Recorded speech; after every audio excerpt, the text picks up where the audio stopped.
Hey everyone, and welcome back to the channel. Today I want to talk about a theory I have regarding Wells Fargo and their entrant into the points and transfer currency system. I think there's one of two ways that things could be going about. They're either entering as the 6th point system or potentially the 5th. Now, the 5th I'm going to highlight in another video that's going to be stretched out into a different subject, but here I just want to talk about Wells specifically. How we got to this point, what this could mean for everyone, and how this could be potentially exciting, especially given Wells's less than stellar reputation in the credit card community. Wells Fargo has let it be known through statements in autograph statements that they are going to start using transfer points, or referring to Wells Fargo points as transfer points, to be transferred out for travel. We have no idea what conversion rates are going to look like. We have no idea what transfer partners they're going to have. We have no idea really about anything. This is all wild speculation between this video and a follow-up I'm going to have. And before I dive too much further, definitely just want to reach out and ask that if you like what I do, please hit the like button. Definitely feel free to subscribe. Looking to grow the channel as best I can. Any little bit will help. With that out of the way, let's keep pushing into the how, the what, the why, and what my theory is here. I think that Wells Fargo saw an opening with Capital One taking a while to get their lounge situation sorted, with American Express overextending itself and now its rapid pullback.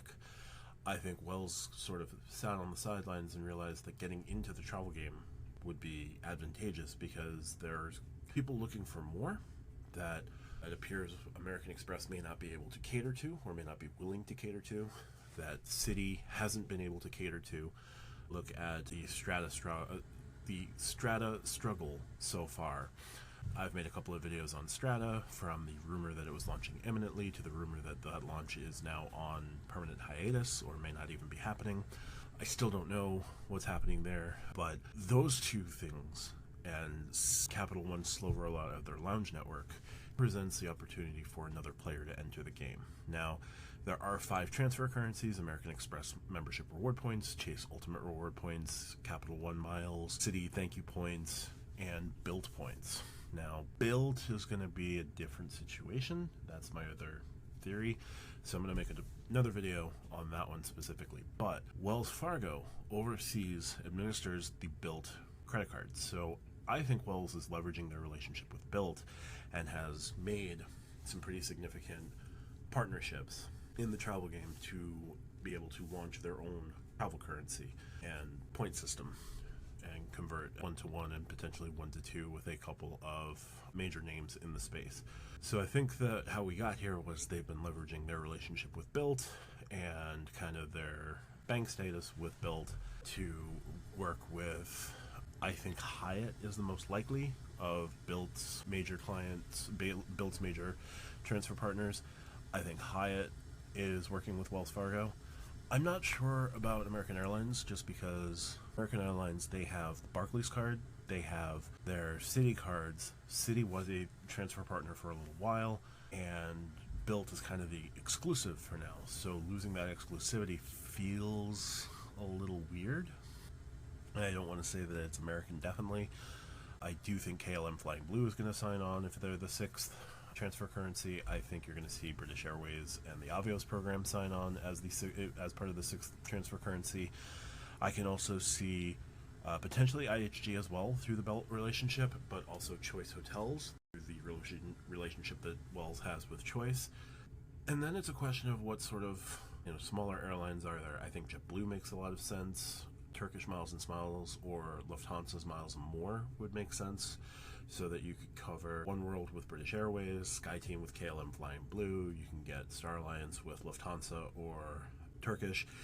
Turkish would make significantly more sense because they're already a transfer partner. Lufthansa would be an incredible grab for Wells Fargo.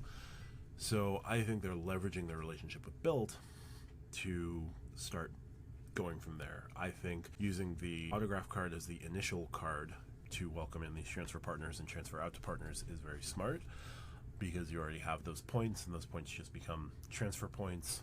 But then it's a question of what do they do next. I see Wells could go one of two ways. One, they can introduce a Capital One Venture X competitor, basically a $400 a year annual travel card that is, 10x for hotels and rentals, 5x for flights in the Wells Fargo travel portal, and then 2x on everything else. So it becomes the 2x catch-all to complement with the autograph, the way that the Venture X and Savor One work. Strong Duo covers pretty much everything you need to do at a base of 2x. Maybe that card could steal from the US Bank Altitude Reserve and make Mobile Wallet 3x, and now pretty much everything becomes 3x. It's the 3x everything world. Is that possible? Possible. Is it probable? No. Is it plausible? Nothing's not plausible. Nothing's implausible. So I think Wells is about to make some big changes into the game. The other thing I think they're going to do with this is license Built Protect and bring something similar to the Wells Fargo side. Now, Built Protect is pretty much specifically for rent. I think Wells is going to license intellectual property and grow it to beyond rent. I don't think they're going to do rent just to keep the built as a value add. Potentially as a card in the ecosystem, so your built card can work with these points. I don't know what the transfer rate on those would look like. I'd want to say something like one built point would be 1.5x Wells points or something like that, just to get your points out of built and into Wells for you to work from there. Or it would take 1.5 Wells points to go to built. Something like that could work. But they're going to license Built Protect, and they're going to go beyond rent.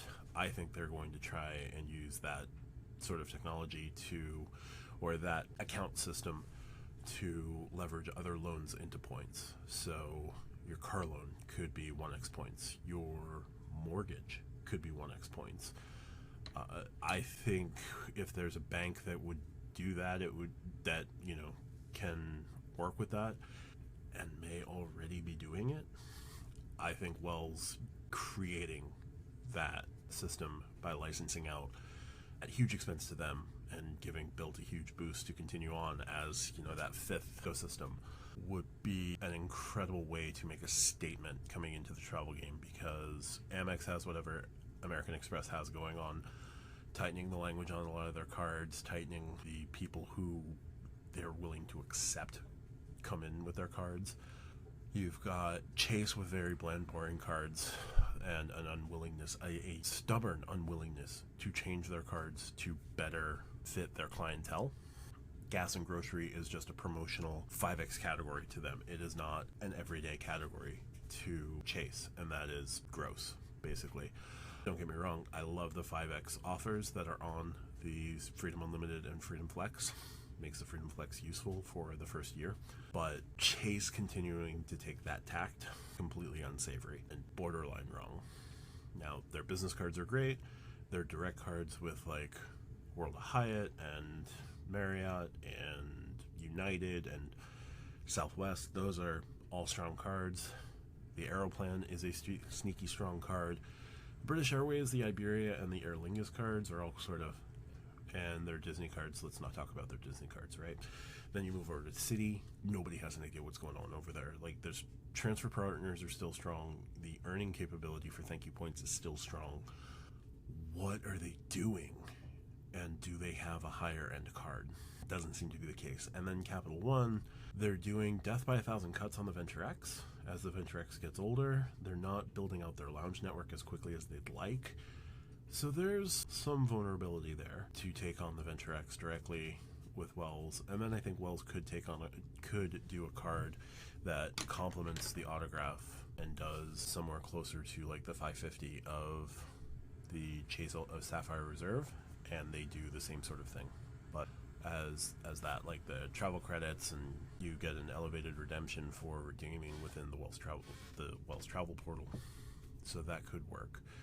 But I think the more likely is they're going to do the 2-card setup where they have one take on the Venture X and they have the autograph, which is a pretty strong competitor against the Savor One.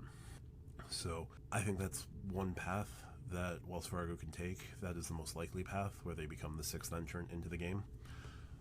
And it's going to get very interesting, and competition is nothing but a good thing for not only as credit card enthusiasts, but anyone who's entering the game, because you could have a very simple to use system that everyone will benefit from. But that's it for me on this first part. I'm going to do a second part on this, highlighting a completely different theory. And yeah, stick around for that, and I'll create a playlist at some point of that. But for more, like, share, subscribe. Thanks. Talk to you soon. Bye.